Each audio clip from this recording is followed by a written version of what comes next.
नमस्कार, स्वस्थ जीवन कार्यक्रममा तपाईलाई स्वागत छ। नेपाल सरकार स्वास्थ्य तथा जनसङ्ख्या मन्त्रालय, राष्ट्रिय स्वास्थ्य शिक्षा सूचना तथा सञ्चार केन्द्र र नेपाल टेलिभिजन बीचको सहकार्यमा निर्माण गरिएको यो कार्यक्रम एनटिभी प्लसका साथै एनटिभी इटहरी र एनटिभी कोहलपुरबाट पनि यसै समयमा हेर्न सक्नुहुनेछ। हरेक मानिसले आफ्नो स्वस्थ जीवनको लागि अवलम्बन गर्नुपर्ने उपायहरूबारे हामीले कार्यक्रममा चर्चा गर्दै आइरहेका छौँ। गुणस्तरीय स्वास्थ्य सेवाको सुनिश्चितताले मात्र समृद्ध नेपाल अनि सुखी नेपालीको राष्ट्रिय आकांक्षा पूरा हुन सक्छ। संविधानको मौलिक हकमै स्वास्थ्य सम्बन्धी हकको व्यवस्था छ। स्वास्थ्य सेवालाई कसरी व्यवस्थित र प्रभावकारी बनाउन सकिन्छ भन्ने बारे सरकारको योजनाका साथै विज्ञसँगको साक्षात्कार पनि यो कार्यक्रममा प्रस्तुत हुनेछ।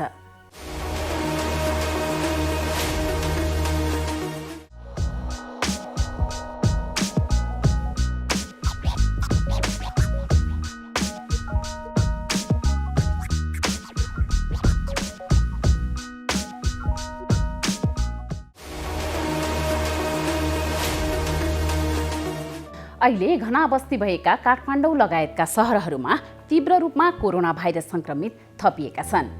हाल नेपालमा कोरोना संक्रमितको संख्या 1 लाख नागिसकेको छ।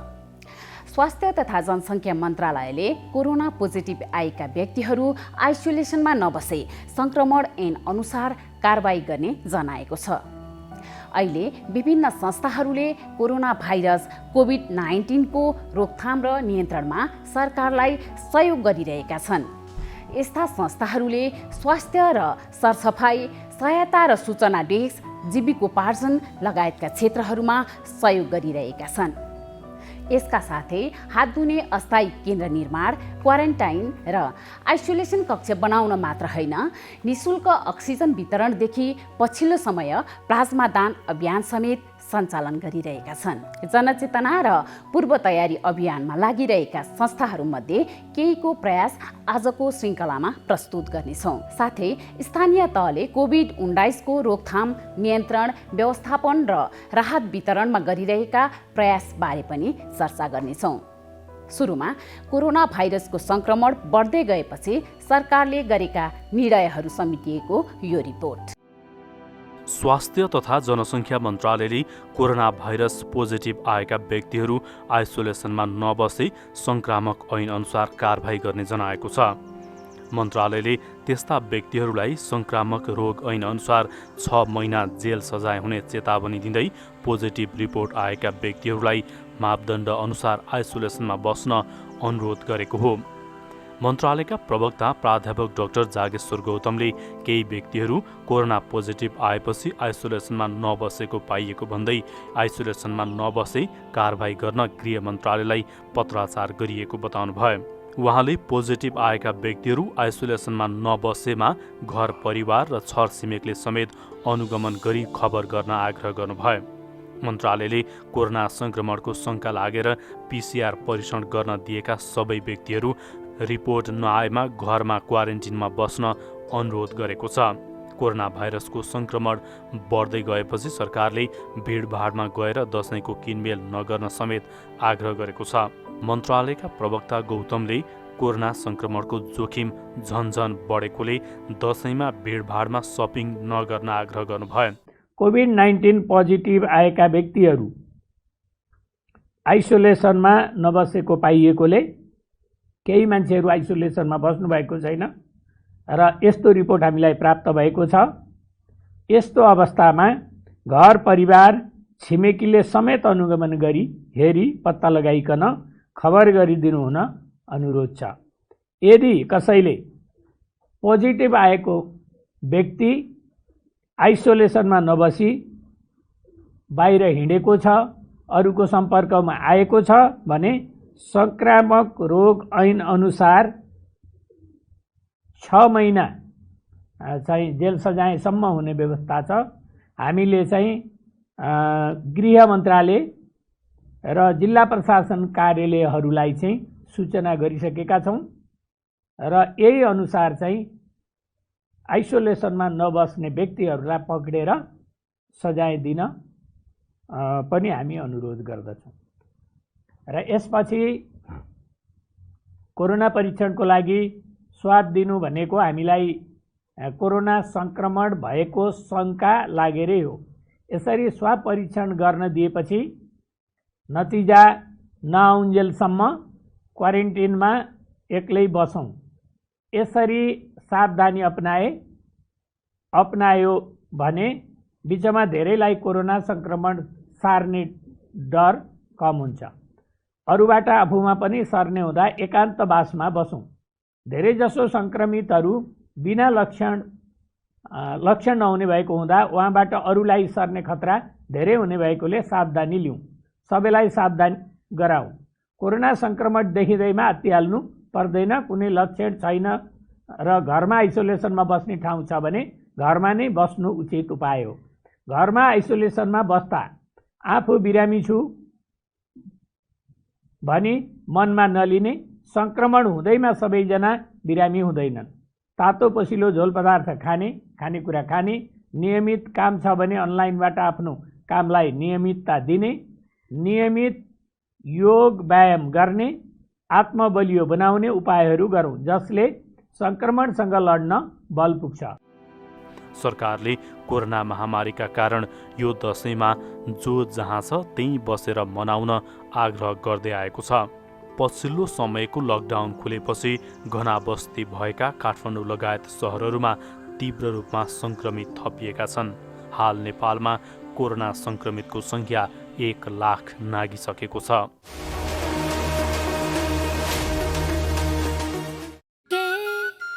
हात धुन्छौ र साबुन पानीले धुन्छु नि, कति बेला धुन्छौ र छिनछिनमै धुन्छु नि।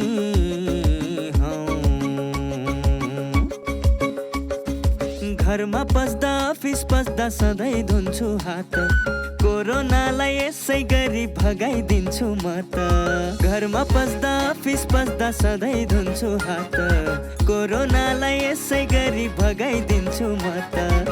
भान्सा छिर्नु अगाडि, खाना खानु अगाडि, जहाँ त्यही छोएपछि हातले छोपी खोकेपछि। हात धुन्छौ र साबुन पानीले धुन्छु नि, कति बेला धुन्छौ र छिनछिनमै धुन्छु नि। कोरोनाबाट बस्ने 3 उपायहरू: व्यक्ति बीच 2 मिटर टाढा बस्ने, घरबाट बाहिर निस्कँदा मास्क लगाउने र बेला बेलामा साबुन पानीले मिची 20 सेकेन्डसम्म हात धुने। कोरोनाबाट आफू पनि बचाउँ र अरूलाई पनि बचाउँ।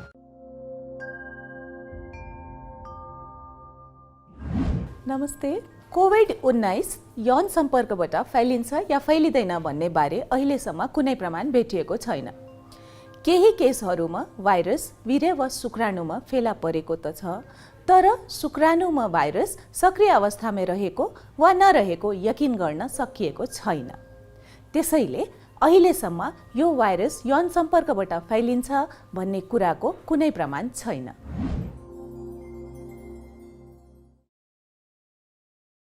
नमस्ते, म डाक्टर रोशन पोखरेल, प्रमुख विशेषज्ञ स्वास्थ्य मन्त्रालय। पेसाले म मानसिक रोग विशेषज्ञ हुँ।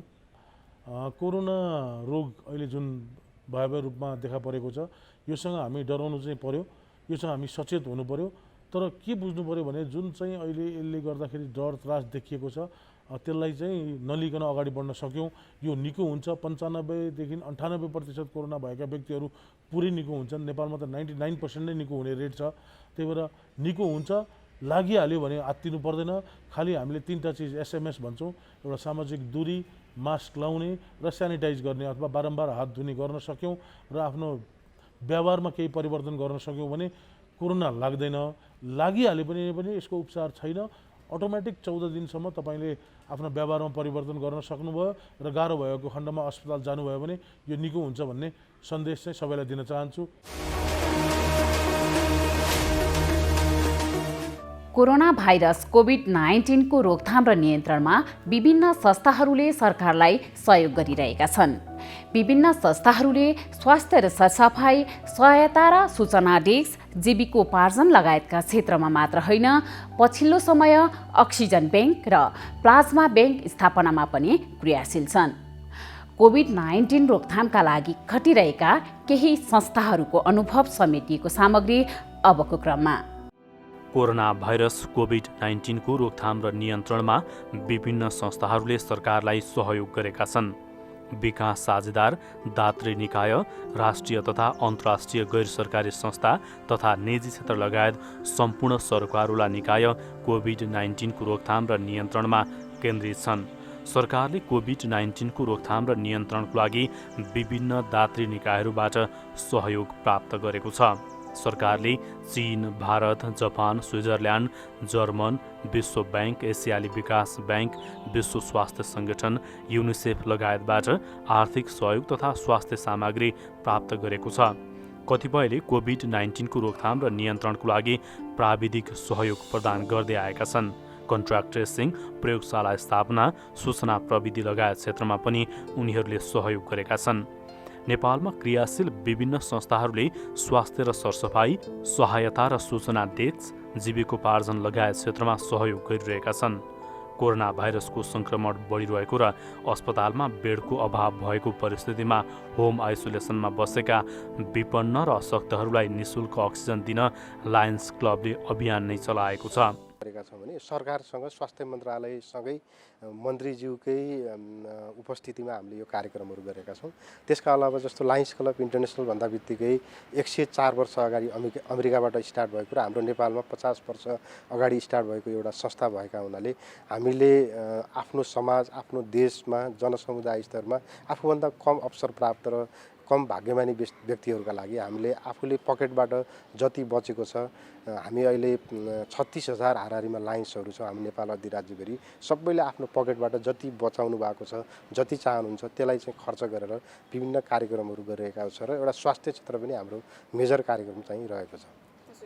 राहतकै कुरा गर्दाखेरि चाहिँ जस्तो अब यो कोभिड सङ्क्रमणले गर्दाखेरि कति व्यक्तिहरूको आर्थिक अवस्था कमजोर हुँदै गयो, आय स्रोतहरू ठप्प भएको अवस्था छ। त्यस्तो अवस्थामा यहाँहरूले राहतहरू चाहिँ कति वितरण गर्नुभयो, कहाँ कहाँ वितरण गर्नुभयो? राहत चाहिँ करोडौँ वितरण गरिरहेका छौँ। हामीसँग अहिले करिब 1500 लायन्स क्लबहरू नेपाल अधिराज्यभरि रहनु भएको छ। हरेक क्लबले आफ्नो जुन समुदायमा आवश्यक पर्छ खाद्यान्नका सामग्रीहरू हुन सक्छन् अथवा अन्य सामग्रीहरू हुन सक्छन्। जस्तो हामीले अक्सिजन प्लान्ट पनि स्टार्ट गरेका छौँ। कोही कोभिडबाट उहाँहरूले चाहिँ अक्सिजन किन्न सक्नुहुन्न भने हामीले एउटा अक्सिजन ब्याङ्क नै स्थापना गरेका छौँ। अक्सिजनको लागि पनि हामीले त्यो रूपमा चाहिँ सहयोग गरिरहेका छौँ। भने जस्तो अब यो कोभिड-19बाट पीडित मात्र समुदायलाई नभएर जस्तो अहिले नेपालमा गइरहेको जुन बाढी पीडितहरूका लागि छ, ती बाढी पीडितहरूको लागि पनि हामीले विभिन्न जिल्लाहरूमा चाहिँ अग्रपङ्क्तिमा रहेर हामीले खाद्यान्नका सामग्रीहरू, बेडहरू हुन सक्छन् अथवा चुलोका सामग्रीहरू हुन सक्छन्, भाँडाकुँडाहरू हुन सक्छन्, सबै हामीले हस्तान्तरण अहिले चाहिँ गरिरहेको। हजुर, यहाँले अघि पनि कुरा उठाउनु भयो जस्तो यहाँले नेपाल सरकार, स्वास्थ्य मन्त्रालय अथवा चाहिँ नेपाल स्वास्थ्य अनुसन्धान परिषदसँग मिलेर प्लाज्मा बैङ्कको स्थापना गर्ने पनि सहकार्य भइरहेको छ भन्नुभयो र सँगसँगै यहाँले अक्सिजन बैङ्कको पनि कुरा गर्नुभयो। के हो यो विस्तृतमा भनिदिनुहोस् न। जस्तो के अरे अक्सिजन हाम्रो बैङ्क भनेको कस्तो भने गरिब समुदायको कोही कसैलाई चाहिँ कोभिड लागेर उहाँलाई आवश्यक पर्यो भने हामीले फ्रीमा लगेर उहाँलाई त्यो इन्स्टल गरिदिन्छौँ। अक्सिजन चाहिँ उहाँलाई आवश्यकता अनुसार त्यो अक्सिजन दिइरहेका छौँ। भने यो प्लाज्मा बैङ्क भनेको कस्तो भने प्लाज्मा थेरापीबाट गरिने उपचार पद्धति नेपालमा पनि केही हदसम्म सक्सेस भएको परिप्रेक्ष्यमा हामीले एनएचआरसीसँग मिलेर, स्वास्थ्य मन्त्रालयसँग मिलेर एउटा बैङ्क स्थापना गर्न गइरहेका छौँ र हामीले सफ्टवेयर डेभलपको चरणमा छ। हामीले अन्तिम चरणमा गइरहेका छौँ र नेपाल स्वास्थ्य मन्त्रालयबाट हामीले अनुमति पाइसकेपछि जति पनि कोभिडबाट निको भएका बिरामीहरू छन् ती सबैको डाटाबेस हामीले एउटा सर्भरमा राख्छौँ।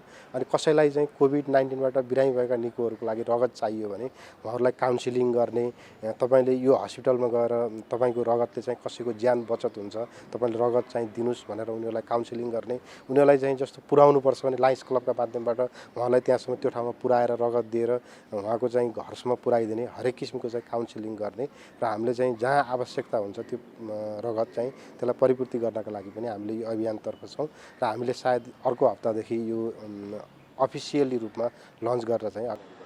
हजुर, तयारी चाहिँ पुरा भइसकेको छ भनेर बुझ्नु पर्यो।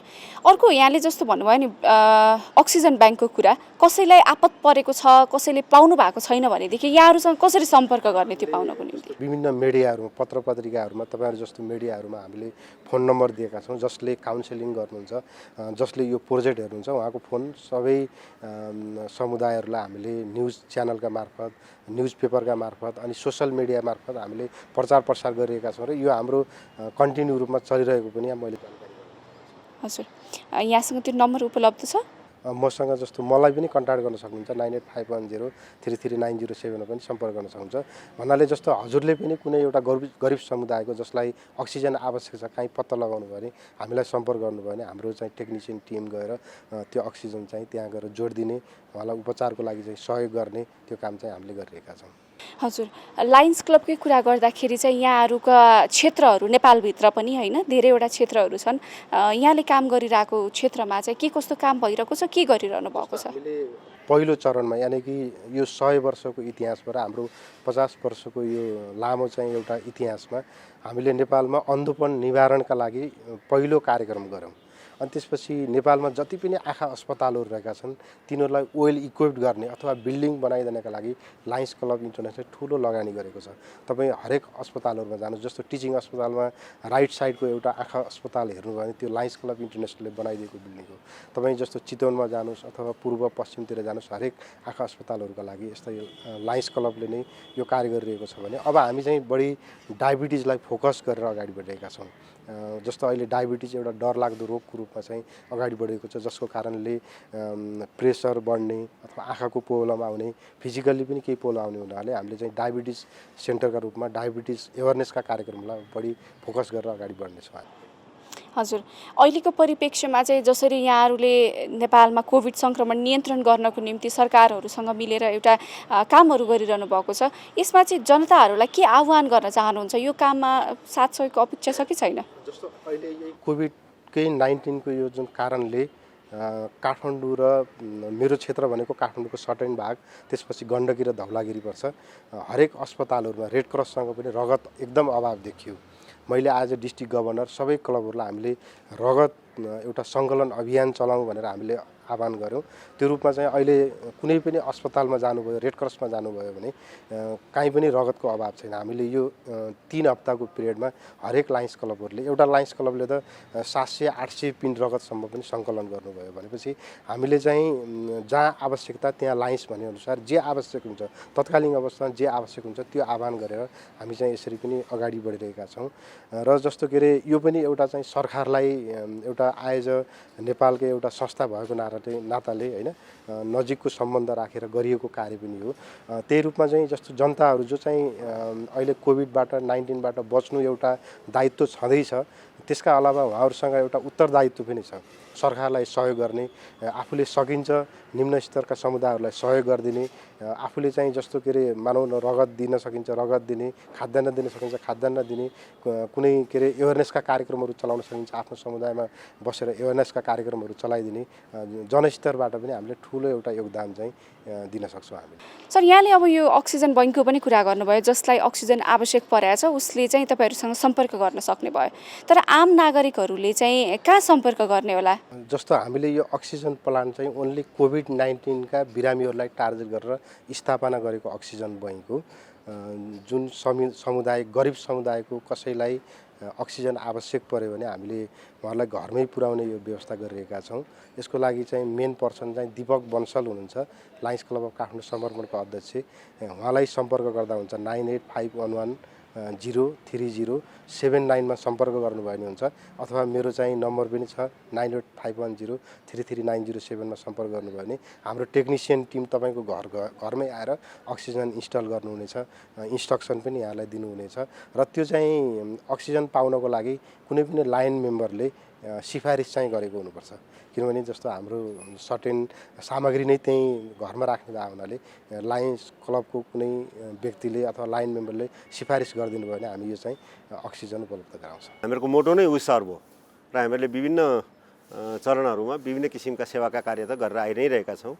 र स्पेसल्ली यो कोभिडको समयमा चैतमा जब लकडाउन सुरु भयो त्यसको लगत्तै 2 दिनपछि नै हामीहरूले जो दैनिक रूपमा ज्यालादारी रूपमा काम गरेर आफ्नो 2 छाक टार्ने परिवारलाई चाहिँ हामीहरूले टार्गेट गर्नुपर्छ र अरू नेपालमा बसेका सङ्घ संस्थाहरू जसमा चाहिँ आमा बुवाहरू, साना बालबालिकाहरू जसका अभिभावक छैनन्, शारीरिक रूपले अशक्त, मानसिक रूपले अशक्त मान्छेहरूलाई राखिएको छ, त्यहाँ पनि खाद्यान्नको अभाव पर्छ भनेर चैत 13 गतेदेखि लगभग हाम्रो डिस्ट्रिक्टका 103 वटा त्यस्ता सङ्घ संस्थाहरूलाई महिनौको लागि खाद्यान्न पुर्याउने र दैनिक ज्यालादारी गरेर बस्ने मानिसहरूको लागि खाद्यान्न सप्लाई गर्ने काम सुरु गऱ्यौँ।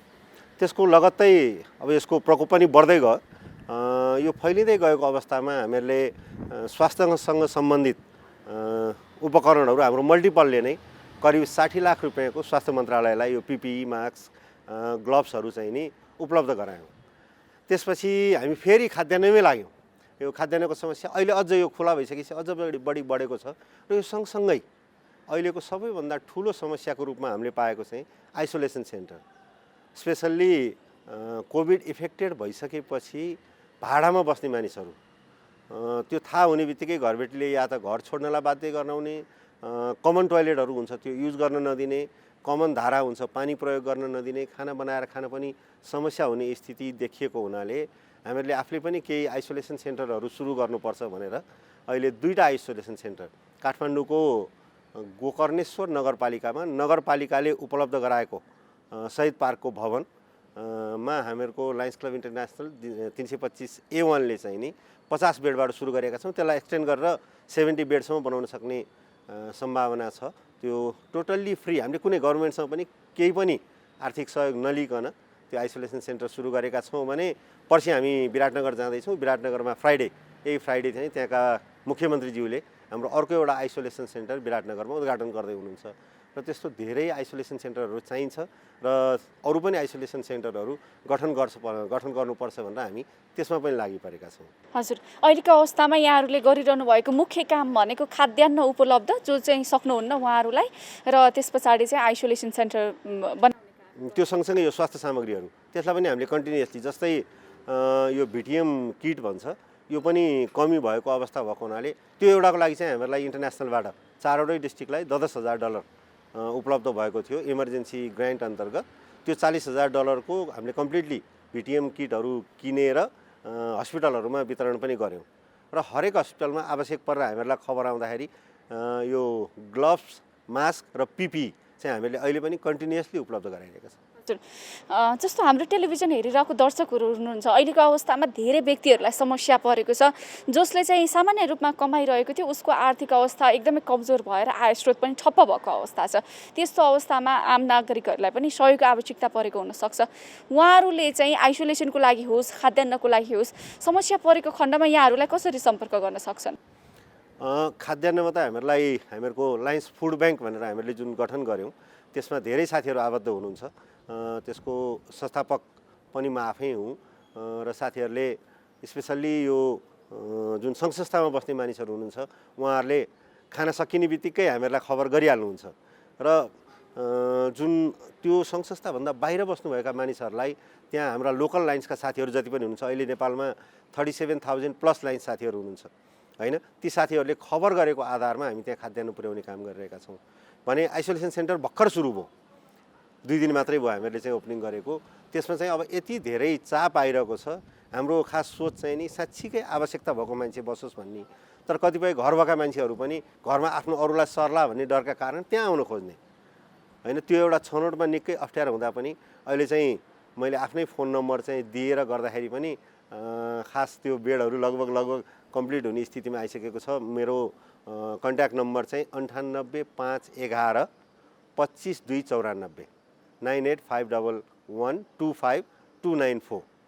त्यसमा हामीहरूले एउटा यो सेलेक्सन समिति पनि बनाएका छौँ। त्यसको संयोजक म छु मूल समितिको र अरू हामीहरूले जुन उपसमितिहरू बनाएका छौँ यसको पनि एउटा छनौट समिति छ। त्यसमा सल्लाह गरेर त्यो ठाउँको बारेमा बुझेर हामी केही घन्टामै एकदम सक्रिय भएर लागेर करिब हामीहरूले 100 जनाभन्दा बढीको चाहिँ समिति बनाएका छौँ।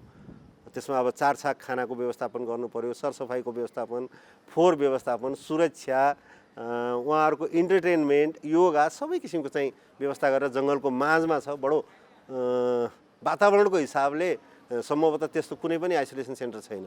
त्यसरी चाहिँ तयार गरेका छौँ।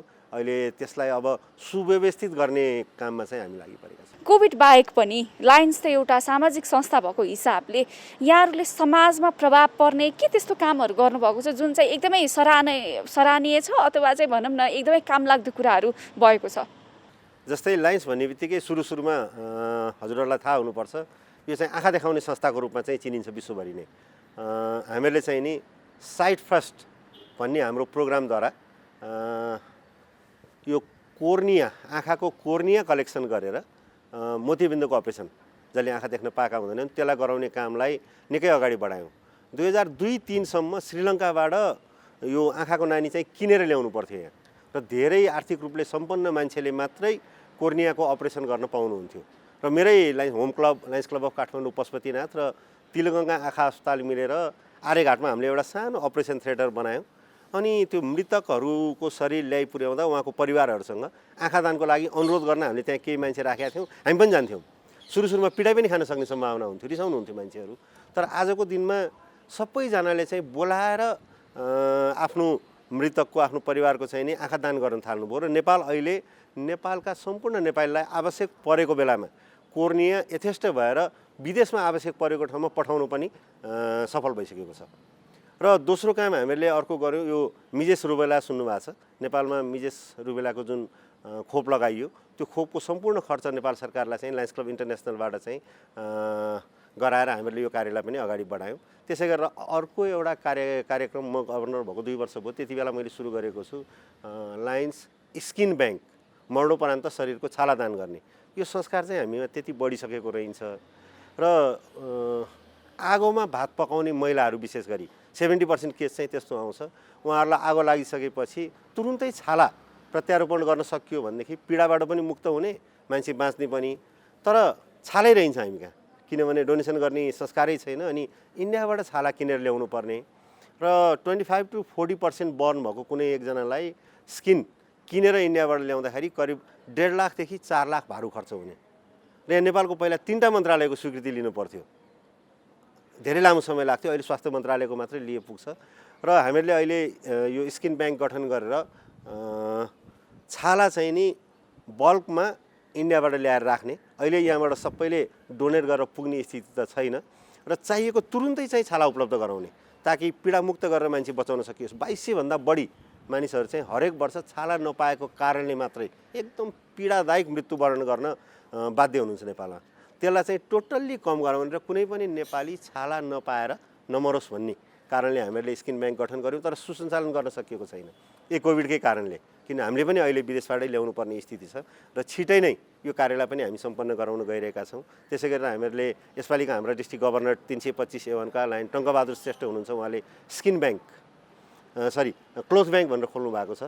नयाँ लुगा बच्चाहरूलाई लाउन स्कुलको लागि र यो दसैँ तिहारमा नयाँ लुगा बढीभन्दा बढी बच्चाहरूलाई उपलब्ध गराउने, पुरानो लुगा होइन नयाँ लुगा उपलब्ध गराउने। त्यस्तै गरेर कपी ब्याङ्क, कुनै पनि बच्चा, नेपाल सरकारले के गर्छ भने 10 कक्षासम्म फ्रीमा हामीहरूको किताब त उपलब्ध गराउँछ, तर कपी स्टेसनरी छैन। र होमवर्क नगरेपछि टिचरले गाली गर्ने अथवा कुनै सजाय दिने कारणले हजुरले हेर्नुभयो होला एसएलसी दिने हाम्रो बच्चा, एसई दिने बच्चाहरू 5 लाख 5.5 लाख हुन्छ। तर प्राइमेरी लेभलमा 15 लाख बच्चाहरू भर्नुभएको हुन्छन्। 10 लाख बच्चाहरूले चाहिँ त्यो स्कुलको पिरियडमा स्कुल छोडिसकेका हुन्छ। त्यसलाई कम गराउनको लागि हामीहरूले कपी ब्याङ्कको पनि स्थापना गरेका छौँ।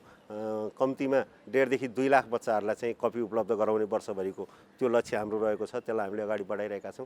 त्यस्ता विभिन्न कार्यक्रमहरू ब्लडकोमा हजुरले हेर्नुहुन्छ भने नेपालको जति ब्लड कलेक्सन हुन्छ त्यसको अलमोस्ट 41% चाहिँ लायन्सहरूले मात्रै डोनेसन गराउँछन्। यी कामहरूमा हामी अगाडि बढिरहेका छौँ। र अहिले कोभिडको बेलामा चाहिँ हामी साथीहरूलाई जो कोभिड भएका साथीहरू हुनुहुन्छ उहाँहरूको घरमुनि गएर हात हल्लाउने, उहाँहरूलाई फोन गर्ने, इन्करेज गर्ने सँगसँगै हाम्रो डिस्ट्रिक्टले चाहिँ नि प्लाज्मा कलेक्सन गर्नको लागि कोभिडलाई जितिसकेका कोभिड विनरहरूको चाहिँ नि लिस्ट बनाएर ब्लड डोनेसन गर्नलाई, प्लाज्मा निकाल्न, ब्लड डोनेसन गर्नलाई इन्करेज गरिरहेका छौँ। र दैनिक त्यो काममा चाहिँ हामी अहिले त्यसमा पनि व्यस्त भइरहेका छौँ। कोभिड होस् अथवा भूकम्प होस्, बाढी पहिरो होस्, यस्ता यावत विपत्तिहरू आउँदाखेरि चाहिँ सरकार त आफ्नो ठाउँमा छँदै नै छ, तर यस्ता सामाजिक सङ्घ संस्थाहरूको चाहिँ भूमिका के हुँदो रहेछ? हामी अहिले भन्ने गरेका छौँ सोसियल सर्भिस भनेको चाहिँ कम्पलसरी सर्भिस हो, यो चाहिँ अप्सनल सर्भिस हो, अप्सनल सब्जेक्ट होइन। यसलाई चाहिँ यदि हामी यो लायन्स क्लब इन्टरनेसनलको गठनै कसरी भयो भने पहिलो विश्वयुद्ध चलिरहँदाखेरि रङ्गभेद जुन चरम सीमामा थियो अमेरिकामा, युरोपमा र अफ्रिकामा, त्यसमा चाहिँ समाजमा एक थरी मान्छे आधारभूत आवश्यकता पुगेर पनि बचाउन सक्ने, एक थरीलाई चाहिँ आधारभूत आवश्यकता नपुग्ने भएपछि समाजमा के हुन्छ, अशान्ति फैलिन्छ, लुटपाट हत्या यी बढ्छन्। त्यो चाहिँ हामीहरूले यदि घटाउने हो भनेदेखि जसले आफ्नो आधारभूत आवश्यकता पुर्याएर बचत गर्न सक्ने क्षमता छ उहाँहरूले आफूभन्दा कम भाग्यशालीलाई केही न केही रूपले सहयोग गर्दै नजाने हो भने त्यो व्यक्ति पनि शान्त भएर बाँच्न सक्दैन समाजमा। त्यसैले एउटा कम्पलसरी सब्जेक्ट हो, यसलाई आफ्नो एउटा जस्तै आमा बुवाले बच्चालाई पछि बच्चा ठुलो भएपछि आफ्नो आमा बुवालाई हेर्ने चलन छ, त्यसै गरी समाज नै आफ्नो परिवार हो भनेर हामी यदि अगाडि बढेनौँ हरेक सामाजिक प्राणी भनेदेखि भोलिको दिनमा हामी पनि शान्तसँग समृद्धशाली भएर बाँच्न सक्दैनौँ। हजुर, त्यसै कारणले गर्दाखेरि चाहिँ हामी सामाजिक सङ्घ संस्थाहरूको भूमिका हुने गर्छ। सामाजिक सङ्घ संस्था हरेक मानिस जसले विश्वका हरेक प्राणीको जिम्मेवारी पनि लिनुपर्छ भन्ने हामीलाई लाग्छ। आफैमा मन शुद्ध गरेर जुन आजको लागि सबभन्दा अप्ठ्यारो समय जस्तो लाग्छ, किनभने मैले पाएँ भने अरूको लागि केही पनि चाहिँदैन भन्ने समाजमा जुन चलिरहेको छ प्रचलन, त्यसलाई तोडेर हरेक सामाजिक प्राणी, हरेक सामाजिक संस्थाले र अहिलेको यो कोभिडमा अझ म के भन्न चाहन्छु भन्दाखेरि यो रोग आफैमा एउटा डरलाग्दो भयावह स्थिति लिएर त आएको छ, त्योभन्दा पनि यसको साइड इफेक्ट, यसको डर जुन छ र यसले फाइनेन्सियल्ली जुन अप्ठ्याराहरू ल्याइरहेको छ त्यसबाट एकअर्कालाई सहयोग नगरिकन अगाडि बढ्न सक्ने र यसको डर एकअर्कालाई सम्झाएर बुझाएर सहयोग गरेर कम गराइएन भनेदेखि यसले दशकौँसम्म, यसको भोलि भ्याक्सिन आउला यो ठिक होला, तर यसको असर चाहिँ दशकौँसम्म निकै नराम्रोसँग रहन्छ जस्तो लाग्छ। त्यही भएर आजको दिनमा हामी सम्पूर्ण मानिसहरूले एकअर्काको सहयोगी भएर यो सामाजिक संस्था मात्रै होइन, हामी सबै सामाजिक प्राणी हौँ, सबैजना काहीँ न काहीँ समाजमा चाहिँ नि अवस्थितै छौँ, सबैले एकअर्कालाई सहयोग गरेर अगाडि बढ्नुपर्छ भन्ने हामीलाई लाग्छ। कोरोना भाइरस कोभिड-19 को संक्रमण सुरु भएदेखि नै जनचेतना र पूर्व तयारीमा जुटेको नेपाल स्काउट यति बेला राहत वितरण, रक्तदान र स्वाब ढुवानीमा खटिएको छ। विभिन्न ठाउँमा अलपत्र नागरिकहरूलाई पनि स्काउटले खाना उपलब्ध गराएको छ।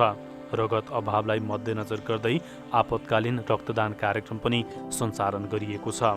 कोरोना भाइरसको रोकथाम र नियन्त्रणको लागि नेपाल स्काउट, हिसान र युनिसेफले सरकारसँग हातेमालो गरेका छन्। स्वास्थ्य तथा जनसङ्ख्या मन्त्रालय, नेपाल स्काउट, हिसान र युनिसेफले उपत्यकाको विभिन्न स्थानमा कोभिड-19 को रोकथाम र नियन्त्रण सम्बन्धी जनचेतना जगाउन स्वयंसेवक परिचालन समेत गरेका थिए। विगतमा हामीले गरेको कामलाई देखेर नेपाल स्काउट, त्यसमा हिसान जो उच्च शिक्षालय तथा माध्यमिक विद्यालयसँगको आफूसँग भएको भौतिक सामग्रीहरू, त्यस्तै युनिसेफसँग भएको आफूसँग हामीसँग भएको टुल्सहरू युज गर्ने र स्वास्थ्य मन्त्रालयले त्यसलाई कोअर्डिनेसन गर्ने काम गरेर हामीले एउटा मिटिङ कल गरियो र हामीले त्यहाँ मिटिङबाट चाहिँ हाम्रो यो खालको एवारनेस क्रिएट गर्नु पर्यो भन्ने कुरा उहाँहरूले भन्नुभयो। त्यो वास्तवमा अब निकै ढिलो पनि भइसकेको थियो, वास्तवमा त्योभन्दा धेरै अगाडि यो काम गर्नुपर्थ्यो र उहाँहरूले स्काउटलाई चाहिँ बढी मात्रामा चाहिँ त्यो जनशक्ति, त्यो विपद व्यवस्थापनको ट्रेन प्राप्त जनशक्ति देखेर उहाँहरूले चाहिँ त्यसलाई चाहिँ कसरी मोबिलाइजेसन गर्ने कुरा उहाँले हामीसँग जनशक्तिमा माग्नुभयो र त्यसको लागि अनि आफूलाई हिसानसँग भएको गाडीहरू जति उहाँहरूकोसँग ड्राइभर गाडीहरू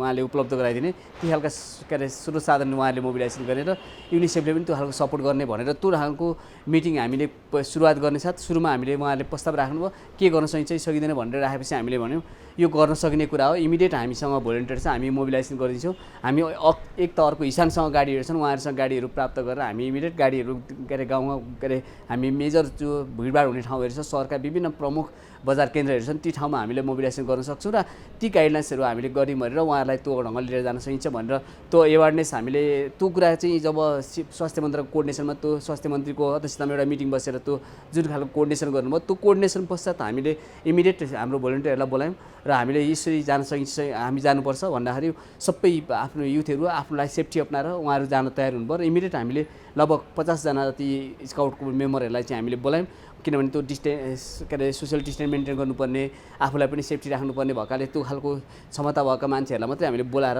त्यो खालको एवारनेसमा खटाउँदाखेरि अहिले सहरका विभिन्न प्रमुख धेरै ग्यादरिङ हुने भिडभाड हुने ठाउँमा चाहिँ उहाँहरू जाँदाखेरि धेरै ठुलो अनुभव पनि हासिल गर्नुभएको छ। धेरै मान्छेहरू लगभग 25% मान्छेहरूले चाहिँ अहिलेसम्म मास्क नलगाउने, त्यतिकै हिँड्ने, उहाँहरू चाहिँ वास्ता साबुन पानी हात नधुने, त्यो के पनि सेनिटाइजर पनि थाहा नपाएको र त्यत्तिकै गफसफ गर्ने भिडभाड बस्ने चिया खाने गफ गर्ने यस्तो खालको चाहिँ उहाँहरूले त्यो खालको हामीलाई चाहिँ अनुभव पनि सुनाउनु भयो।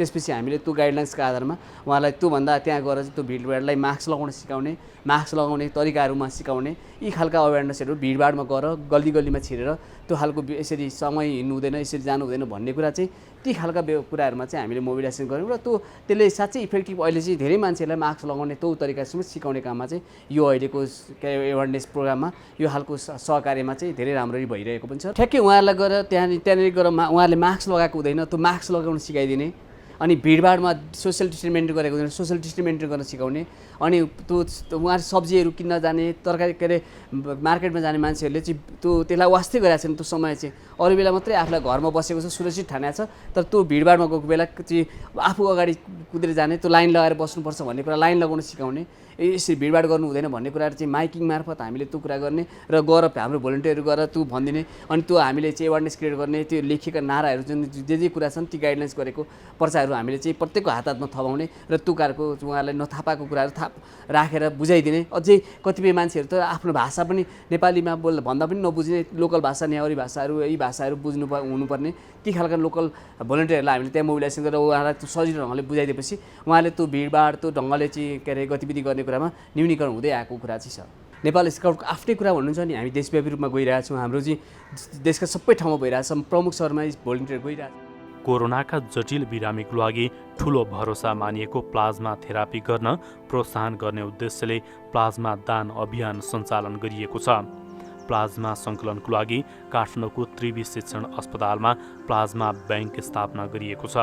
कोरोना सङ्क्रमण भई निको भएका व्यक्तिहरूको प्रयासमा मैले जितेँ कोरोना, म गर्छु प्लाज्मा रक्तदान अभियान पनि सञ्चालन भइरहेको छ।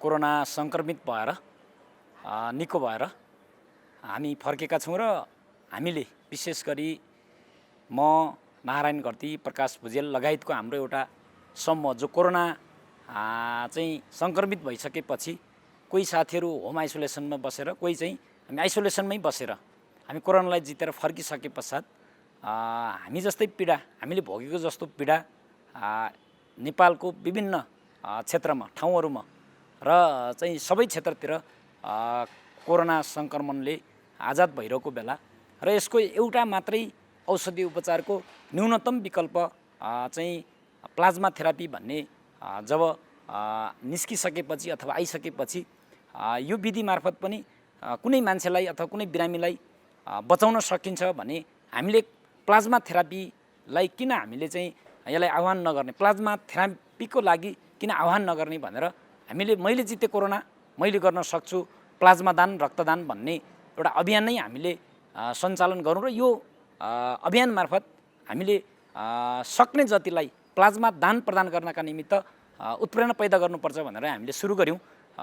अनौपचारिक ढङ्गले हामी निको भएर घर फर्किसके पश्चात हामीले सुरु गरेकै थियौँ, तर यसलाई व्यवस्थित ढङ्गले र औपचारिक ढङ्गले हामीले सुरु गरौँ भनेर असोजको 6 गते हामीले त्रिभुवन विश्वविद्यालय टिचिङ हस्पिटलमा त्यहाँको प्रशासनिक प्रमुख लगायतको नेतृत्वहरूलाई र प्लाज्मा दान गरेका र थप गर्न सक्ने करिब 18-20 जनाको समूहलाई उपस्थित गराएर हामीले त्यो दिनदेखि औपचारिक ढङ्गले हामीले सुरुवात गरेका छौँ र त्यो दिन पश्चात आजको दिनसम्म हामीले 18 जना व्यक्तिलाई प्लाज्मा दान गर्ने परिस्थितिसम्म पुर्याइसकेका छौँ। म आफै पनि चाहिँ त्यही टिचिङ हस्पिटलमा त्रिभुवन विश्वविद्यालय टिचिङ हस्पिटलमा पुगेरै मैले प्लाज्मा दान गरेको छु र मैले गरेको प्लाज्मा दान मार्फत 3 जना बिरामी चिकित्सक बिरामीहरू ठिक भएर घर फर्केको हामीले पाइसकेका छौँ र हजुरहरूको यो मिडिया मार्फत मैले भन्न खोजेको दिन खोजेको र मैले जिते कोरोना र मैले गर्न सक्छु प्लाज्मा दान रक्तदान यो अभियानको एउटै मात्र मूल उद्देश्य के हो भने अहिलेसम्म न नेपालमा न विश्वमा कुनै पनि मुलुकमा कोरोना लागिसके पश्चात यसको चाहिँ साइन्टिफिक एउटा मेडिसिन नबनिसकेको अवस्थामा हामीले न्यूनतम प्लाज्मा थेरापीको माध्यम मार्फत कुनै पनि सङ्क्रमितलाई अथवा कुनै पनि बिरामीलाई निको बनाउन सकिन्छ भन्ने एउटा खालको चाहिँ डक्टरहरूको चाहिँ निष्कर्ष निस्किसकेपछि मान्छेले स्वतस्फूर्त रूपमा प्लाज्मा दान गर्न चाहँदैन। त्यसो भएको हुनाले प्लाज्मा दान गर्दा कुनै मान्छेको ज्यान बाँच्छ, कुनै बिरामी निको भएर घर फर्कन्छ उसले सब परिवारसँग भेटघाट गर्ने अवसर प्राप्त गर्छ र प्लाज्मा दान गर्दा पनि मान्छेको स्वास्थ्यमा काहीँ कतै खराबी अथवा अप्ठ्यारो अथवा समस्या सिर्जना हुँदैन। त्यसो भएको हुनाले यो मानवीय पवित्र मानवीय काममा सबै सहभागी हुन जरुरत छ र यो अभियान मार्फत सकेसम्म कोरोना रोगलाई नियन्त्रण गर्नका निमित्त टेवा पुगोस् भन्ने अभिप्रायले हामी युवा विद्यार्थीको तर्फबाट अथवा सङ्क्रमित भएर पनि ठिक भएर आएको समूहहरूको तर्फबाट यो अभियान हामीले सञ्चालन गरेका छौँ र यो अभियानलाई हामीले सबै प्रदेशहरूमा सञ्चालन गर्ने हामीले अझ भनौँ नेपाल सरकारको स्वास्थ्य मन्त्रालय अन्तर्गतको स्वास्थ्य अनुसन्धान परिषदसँग समन्वय गरेर हामीले आगामी बुधबार 11 बजेदेखि 12 बजेको बिचमा होम आइसोलेसनमा बसेका र आइसोलेसनमै चाहिँ गएर बसेकाहरू सबैसँग पुग्ने गरी जुम मिटिङको माध्यम मार्फत हामीले कोरोना जितेर पनि हामी फर्केका छौँ। हामीले यतिजना मतलब हामीले प्लाज्मा दान गरेका छौँ। प्लाज्मा दान गर्न आवश्यक छ। प्लाज्मा दान गर्दा स्वास्थ्यमा कुनै खालको समस्या सिर्जना हुँदैन भन्ने एउटा खालको चाहिँ सकारात्मक सन्देश प्रवाह गर्ने र यी प्लाज्मा दानलाई प्लाज्मा चाहिँ प्रदान गर्ने यो अभियानलाई अझ मूर्त रूप र अझ भव्य ढङ्गले अगाडि बढाउनका निमित्त हामीले यो अभियान सञ्चालन गर्दैछौँ र यो माध्यम मार्फत तपाईँहरूको माध्यम मार्फत सबै चाहिँ जो चाहिँ बिरामी हुनुभयो घर फर्किनु भएको छ यो अभियानमा सरिक नहुनुभएको चाहिँ मित्रहरूलाई पनि आउनुहोस् सँगसँगै अगाडि बढौँ यो अभियानलाई चाहिँ सार्थक ढङ्गले सम्पन्न गरौँ निष्कर्षमा पुर्याउँ रोगीहरूलाई अथवा बिरामीहरूलाई सङ्क्रमितहरूलाई निको बनाउनका निमित्त हामी नै जुट्नुपर्छ। हामी स्वतस्फूर्त रूपमा युवा विद्यार्थीहरू जहाँ हामी यो समाजको सचेत जनसमुदाय हो हामीलाई विभिन्न सामाजिक कामको अभियानमा कोरोना लागिसकेपछि हामी आइसोलेट भयौँ। आइसोलेट भइसके पश्चात हामी ठिक भएर आइसके पश्चात हामी जस्तै पीडा अरूले भोगिरहेको अवस्थालाई न्यूनीकरण गर्नका निमित्त मैले जिते कोरोना म गर्न सक्छु प्लाज्मा दान भन्ने जो अभियान हामीले सञ्चालन गरेका छौँ। कसैले प्लाज्मा दान गर्न इच्छुक रहेको खण्डमा अथवा यो सम्बन्धी कुनै खालको चाहिँ सूचना लिनुपर्ने भएमा मलाई सम्पर्क गर्नका निमित्त पनि अनुरोध गर्न चाहन्छु। मेरो सम्पर्क नम्बर 985110 05770। मैले जिते कोरोना म गर्न सक्छु प्लाज्मा दान रक्तदान भन्ने अभियानको संयोजकको रूपमा प्रकाश भुजेल हुनुहुन्छ। उहाँको सम्पर्क नम्बर 985110 15736 हो। लगायत अरू साथीहरू पनि हुनुहुन्छ। कोरोनाले निम्ताएको महामारीका क्रममा नागरिकका लागि स्थानीय सरकार नै उनीहरूको सहारा बनेका छन्। नजिकबाट जनताको आवाज सुन्ने स्थानीय सरकार नै भए। कोरोना महामारी रोकथाम र नियन्त्रणमा स्थानीय सरकारले निभाएको भूमिकाले सङ्घीयताको महत्त्व र आवश्यकतालाई पनि स्थापित गरेको छ। यसै सन्दर्भमा हेटौँडा उपमहानगरपालिकाले गरेको प्रयासबारे हामीले उपमहानगरपालिकाका प्रमुख हरिबहादुर महसँग संवाद गरेका छौँ। अब हामीले गर्ने भनेको प्रचार प्रसार हो। नगरवासीहरूलाई सचेत हुने गरेको माइकिङ गरेका छौँ। सङ्क्रमित हामी भगत पुगेर पनि उहाँहरूलाई चाहिँ नि कस्तो हालखबर बुझिरहेका छौँ।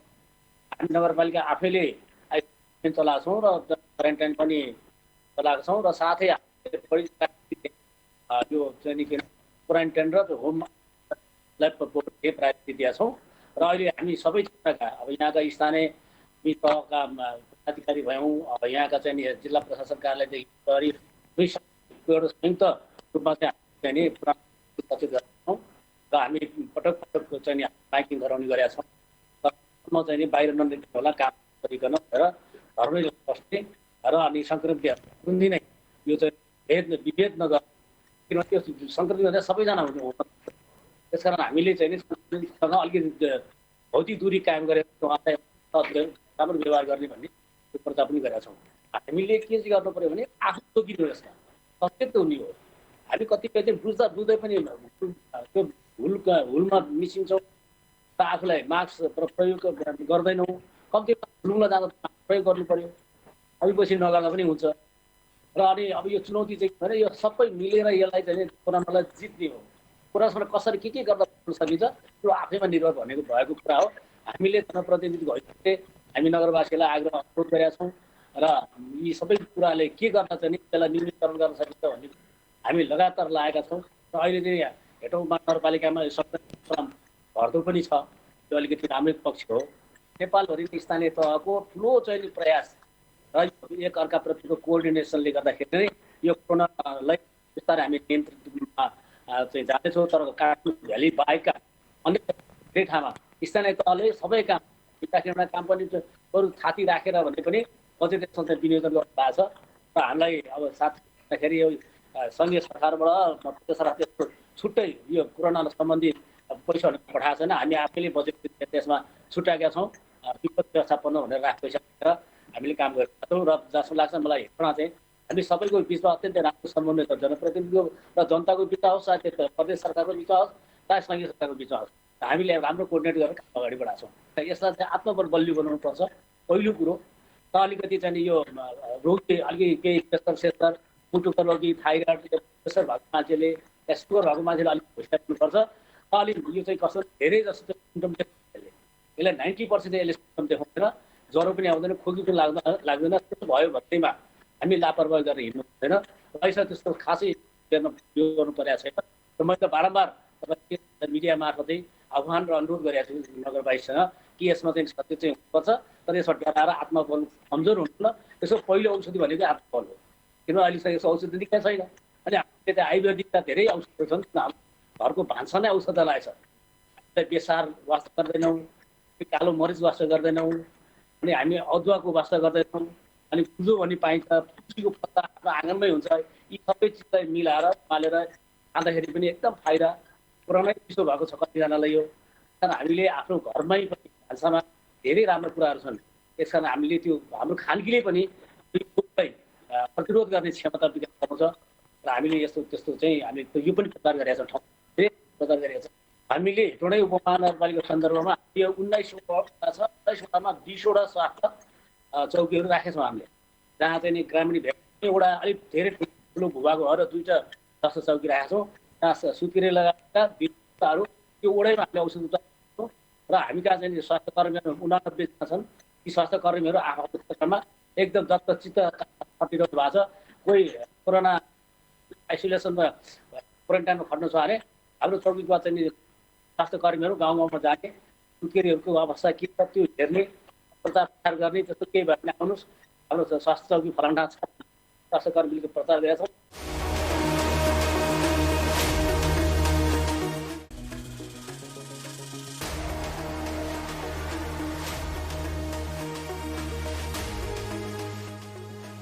कार्यक्रम स्वस्थ जीवन हरेक दिन एनटिभी प्लसबाट बिहान 7 देखि 8 बजेसम्म र पुनः साँझ 5 देखि 6 बजेसम्म, एनटिभी कोहलपुरबाट दिउँसो 1 देखि 2 बजेसम्म र एनटिभी इटहरीबाट दिउँसो 2 देखि 3 बजेसम्म प्रसारण हुने गरेको छ। स्वास्थ्य सम्बन्धी यहाँहरूको कुनै जिज्ञासा या समस्या भएमा हामी सम्बन्धित विज्ञहरूबाट समाधान खोजी कार्यक्रममा प्रसारण गर्नेछौँ। हामीलाई सम्पर्क गर्ने माध्यमहरू यस प्रकार छन्: फोन, एसएमएस तथा भाइबरको लागि 98 43 52 93 97, इमेल swasthjivan@ntv.org.np। यस कार्यक्रमको बारेमा आफ्नो सल्लाह, सुझाव र प्रतिक्रिया पनि यहाँहरूले यिनै माध्यम मार्फत दिन सक्नुहुनेछ। साथै कार्यक्रममा के कस्ता सामग्री, विषय वा विज्ञहरू समेट्नु पर्ला भन्ने विषयमा पनि सुझाव दिन सक्नुहुन्छ। कार्यक्रम यहाँहरूले सामाजिक सञ्जाल मार्फत पनि हेर्न सक्नुहुनेछ। YouTube Nepal television, mobile application Nepal television, Facebook facebook.com/neptv2041। नमस्ते, म डाक्टर राजु पङ्गेनी, म छाती रोग विशेषज्ञ।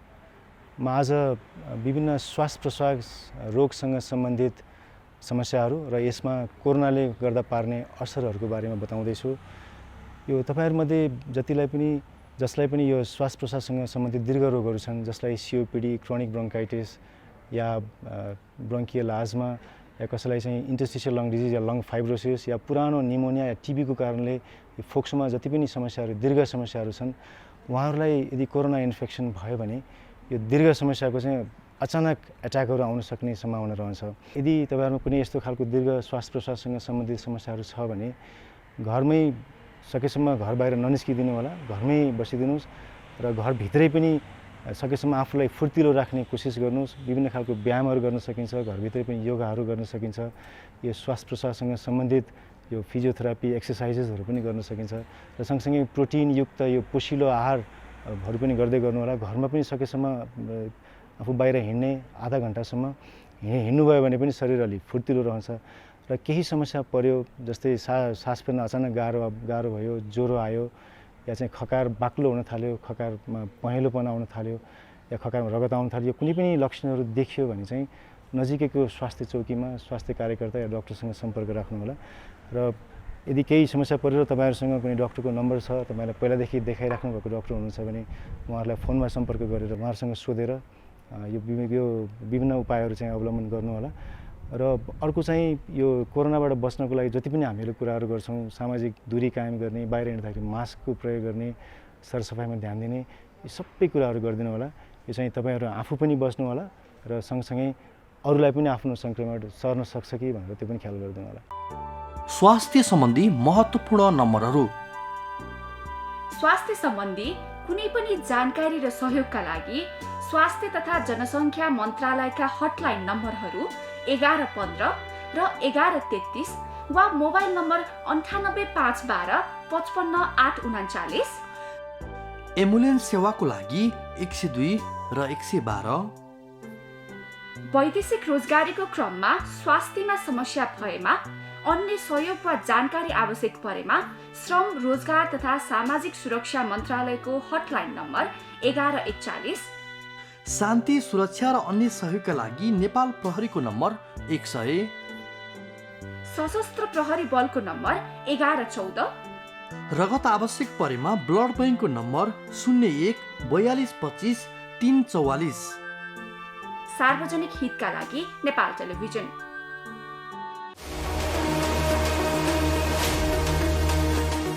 कोरोना भाइरसको अन्त्य कहिले हुने भन्ने अहिले नै भन्न सक्ने अवस्था नरहेको हुँदा सामूहिक प्रयास र सचेतनाबाट कोरोनालाई नियन्त्रण गर्न सकिन्छ।